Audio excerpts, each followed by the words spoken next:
a dip in new listings. This is usually the week where we see a really big rise. So why did it go down and why is that noteworthy if you are thinking about selling your home? Let's get into it.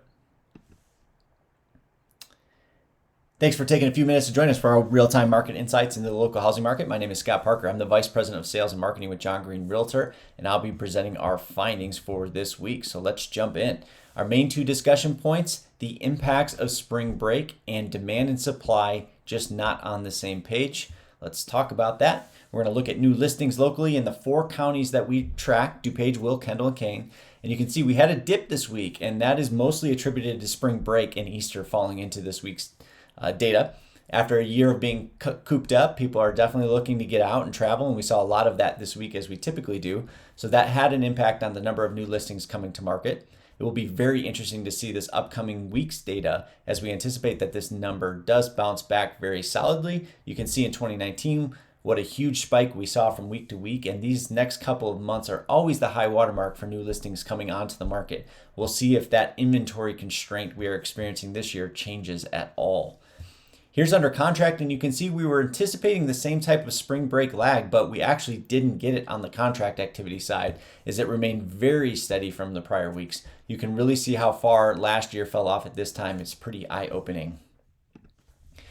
Here's the real-time showings graph, which is a great forward-looking indicator of buyer activity. And you can see the number of showings was quite impacted by the spring break weekend, but it's very similar to the 2019 line, which spring break and Easter fell during the 3rd week of April in 2019. So pretty consistent trends when you factor in the holiday break.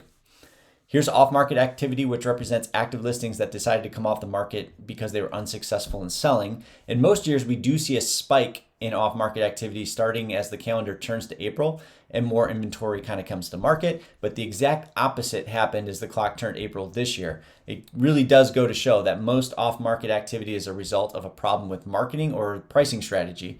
And this year, that just isn't the case. Here's under contract versus new listings. So in a normal market, we'll tend to see this number hover around 60%, meaning that for every 10 new homes that come to market each week, we typically will see 6 go under contract. This chart and the next one are the ones that give you a feel for the balance of a market. And you can see the big time spike, and that's the simple fact that over spring break, contract activity held very steady, and we saw a dip in new listings coming to the market. Again, this week will be a very important indicator as we try to level out the demand and supply imbalance moving forward. Here we add in off-market activity so you can see the total number of listings coming to the market relative to the total number leaving the market. And you can see the explosion last year as the contract activity stopped and a ton of sellers took their homes off the market.